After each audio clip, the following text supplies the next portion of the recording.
Bueno, de vuelta, Fer, lo veíamos anunciando en esta semana. Sí. La verdad que estábamos con muchas ganas de tener esta entrevista, de que nos visite Alejandro Grimson, antropólogo, que ayer estuvo en la Facultad de Ciencias Sociales presentando el libro, que es el peronismo. Alejandro, bienvenido aquí a Ciudad U. Gracias, ¿cómo están? ¿Cómo Muy andás? bien. ¿Bien? Todo bien, sí. Bueno, Alejandro, vamos a empezar a hablar un poquito de este material que salió en marzo, que lleva por la 4ª edición, que viene muy bien, en un año también electoral, pero te ocupaste de una pregunta que viene desvelando a la vida política y social argentina de hace muchos años, y quería preguntarte, ¿cómo empezás a responder esa pregunta a lo largo de tu libro? Mira, el tema es que en realidad todos los fenómenos políticos que uno conoce son muy complejos y contradictorios. O sea, muchas veces se establece la idea de que el peronismo es rarísimo y contradictorio y el liberalismo, la derecha o el comunismo serían fenómenos simples de entender. A mí me parece que no son fenómenos simples de entender. El comunismo, el Partido Comunista Chino gobierna el país más grande del mundo y nosotros no lo entendemos, ¿no? Y también el Partido Comunista Cubano gobierna una isla acá en América Latina. Entonces, bueno, todos los fenómenos políticos son contradictorios. El liberalismo, por ejemplo, en este país, en nombre de la libertad, se proscribió al peronismo, en nombre de la libertad se proscribió un partido político de 18 años, se prohibió la palabra Perón, en nombre de la libertad. Entonces, no hay fenómenos políticos que no sean contradictorios. En el caso del peronismo, hay un origen ideológico muy diverso, que está claramente documentado. El primer gabinete de Perón, de hecho, era muy diverso en términos de trayectorias ideológicas. El canciller, por ejemplo, era del Partido Socialista, el ministro del Interior también. Una gran heterogeneidad ideológica en el primer peronismo. De hecho, en las elecciones de febrero del 46, cuando Perón gana, recordá que estaba el Partido Laborista, la Junta Renovadora Radical, que era la que ponía el vicepresidente, y varios conservadurismos provinciales, como fue el caso, por ejemplo, acá en Córdoba y en otras provincias.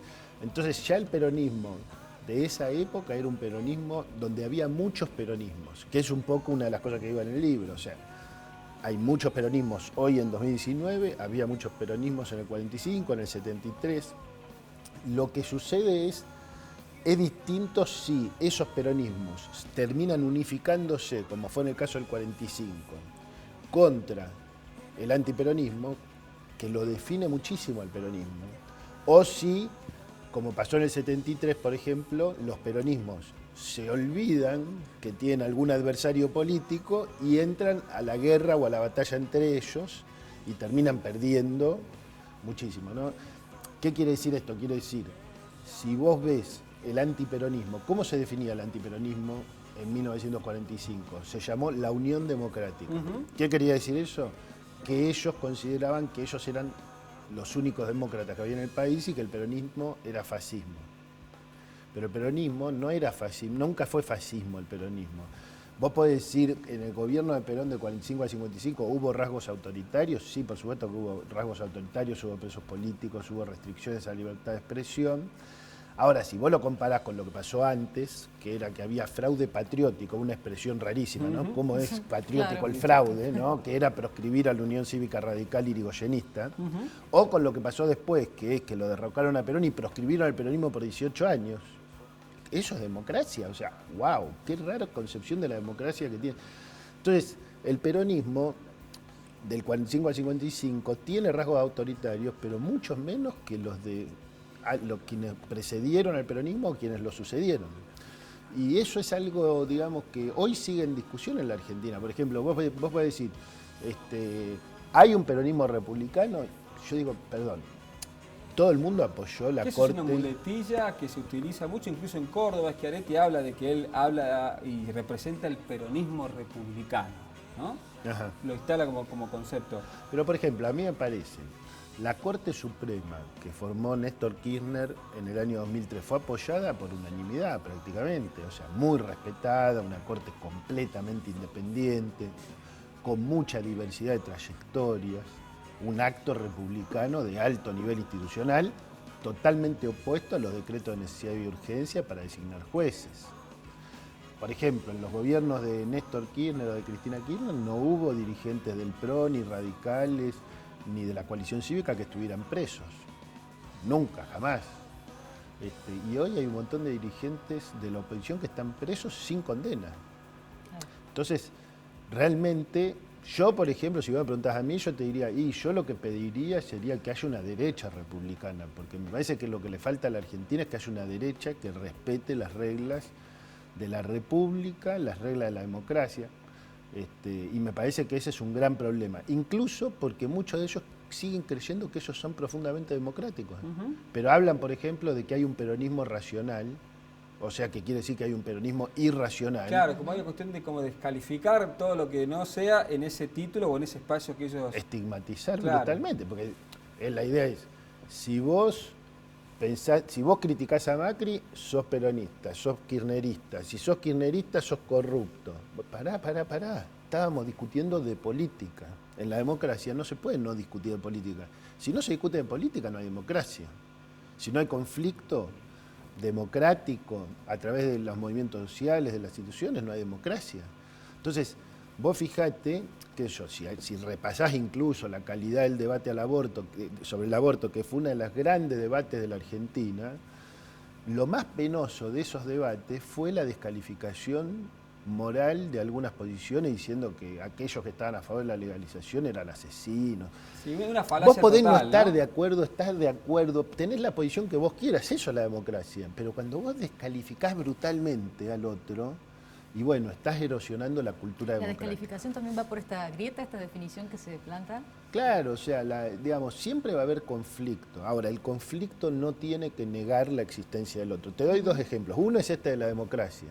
El otro es el contrario. El peronismo en el 45 tuvo un problema, que es que se definió como espejo invertido de ese otro que lo atacaba. Y el peronismo dijo, nosotros somos el pueblo, ellos son la oligarquía. Bueno, más o menos no es tan así, porque fíjate que nunca, desde 74 años, nunca sacaron menos del 35-40% de los votos los antiperonistas. Entonces hay mucho pueblo que no es peronista.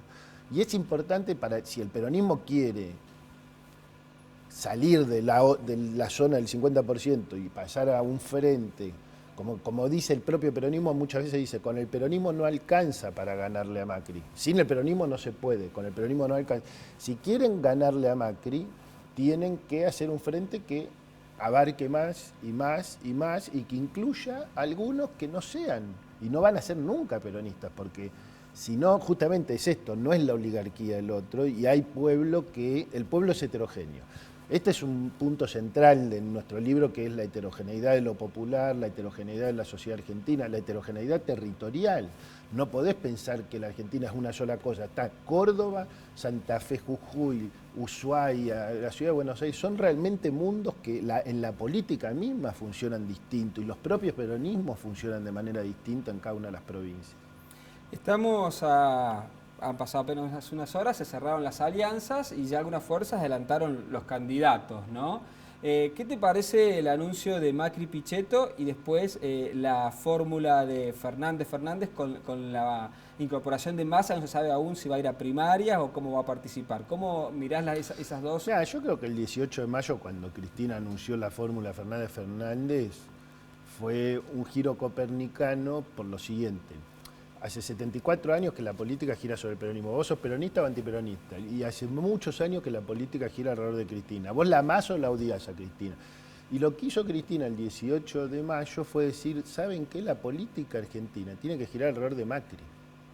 La pregunta es si a vos te encanta lo que está pasando en la Argentina, te parece fabuloso, saliste ganando, estás cada vez mejor, tenés más poder adquisitivo que antes, más trabajo, tus hijos están bárbaros. Si todo para vos está bárbaro, ya sabes a quién tenés que votar. Ahora, si vos sentís inflación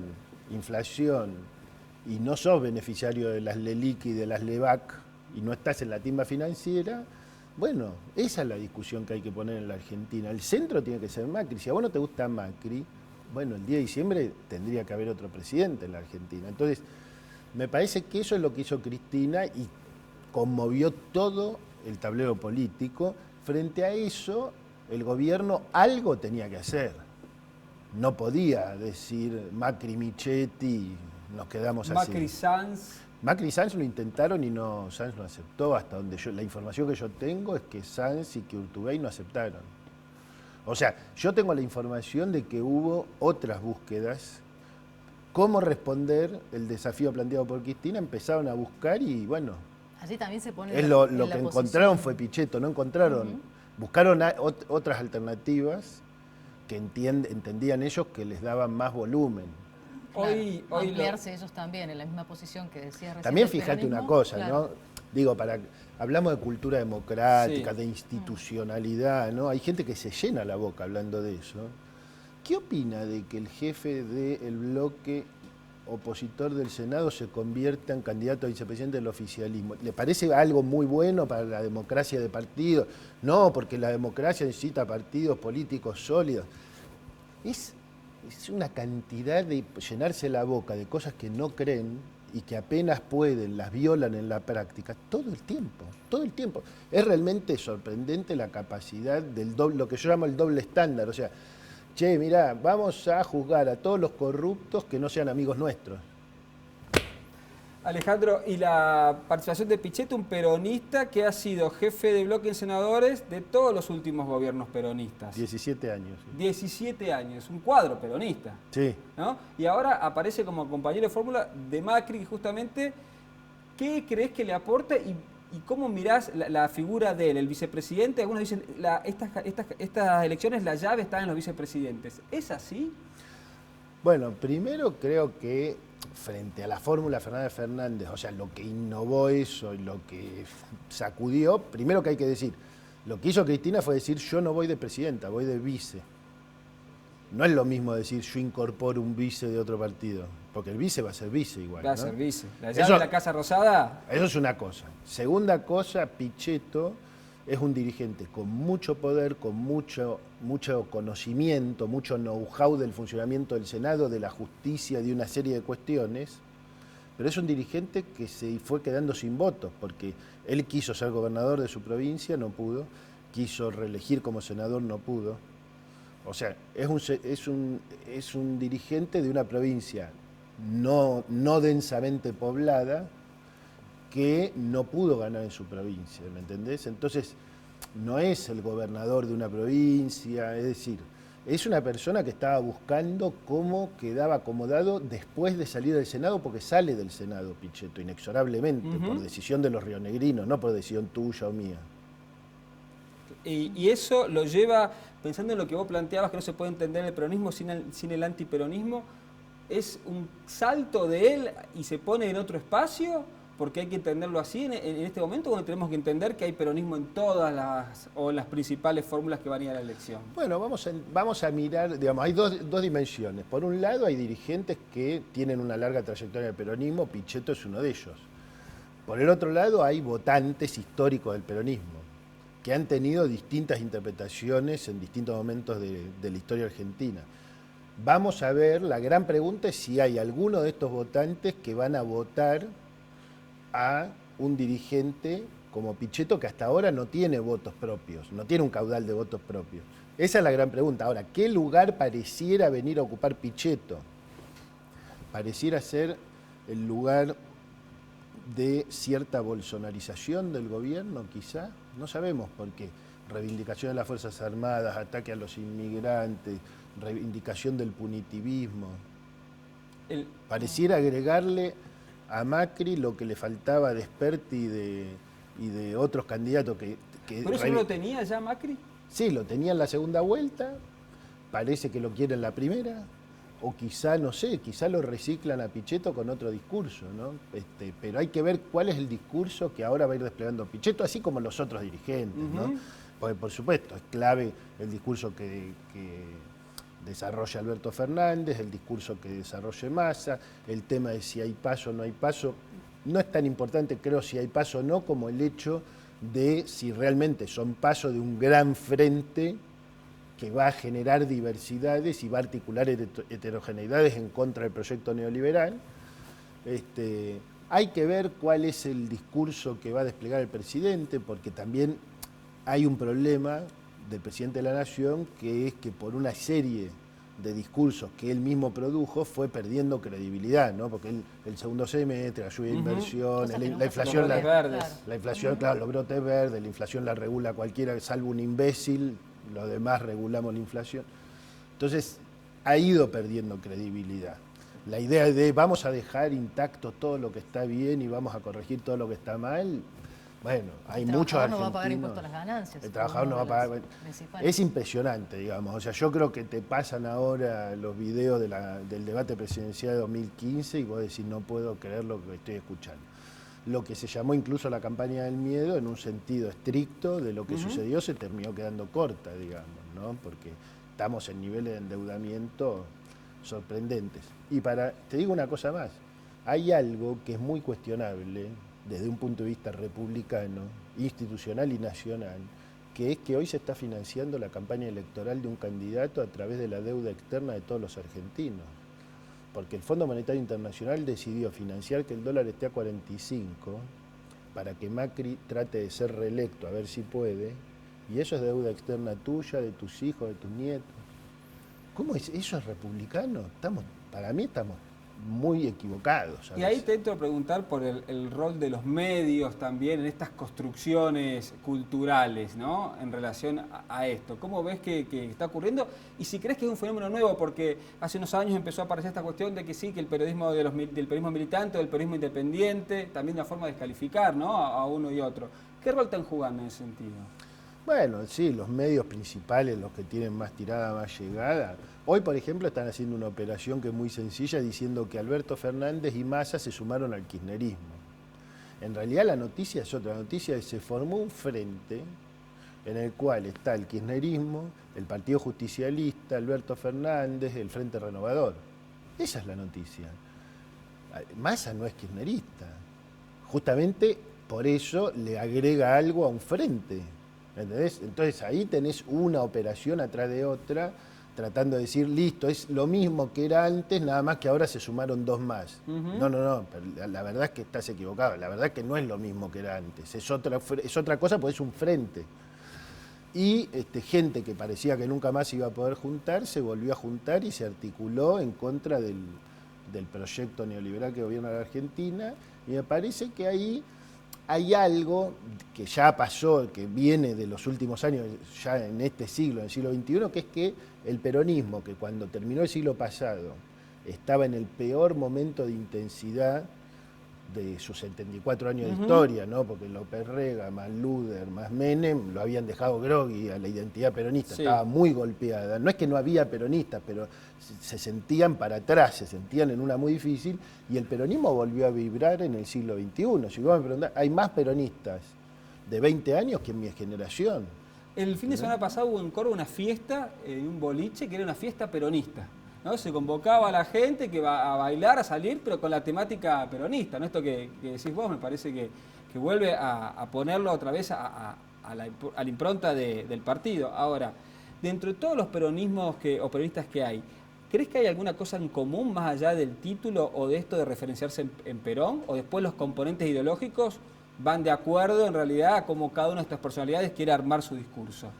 Mira, yo creo que claramente hubo un peronismo que gobernó el país neoliberal, que fue el peronismo de Menem, digamos, pero creo que después del kirchnerismo la gran pregunta es si lo que puede o no definir a los peronismos en común es justamente su oposición al neoliberalismo.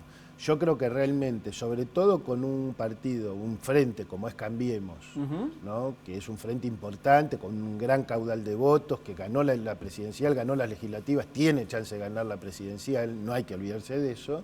Con un frente de ese tipo, el peronismo solo tiene chances de existir y razón de existir si se va a oponer a ese proyecto y va a proponer un modelo de desarrollo con justicia social, con redistribución del ingreso, con un protagonismo de las mujeres, bueno, de hecho creo que hay fórmulas que son solo masculinas y hay fórmulas donde sí hay mujeres, ¿no? También eso es interesante, donde el feminismo esté en la agenda y revolucione la política y modifique la política, donde se incorpore a los nuevos movimientos sociales de estos últimos años. No hay otro lugar para el peronismo. El otro lugar ya lo ocupó Cambiemos, y sumarse a Cambiemos es sumarse a un proyecto muy definido, muy estructurado, muy claro, que es un proyecto de endeudamiento, de destrucción de la soberanía nacional, y el único espacio que tienen esos otros peronismos, que es lo que se están juntando en este frente, es oponerse y construir otro modelo de país.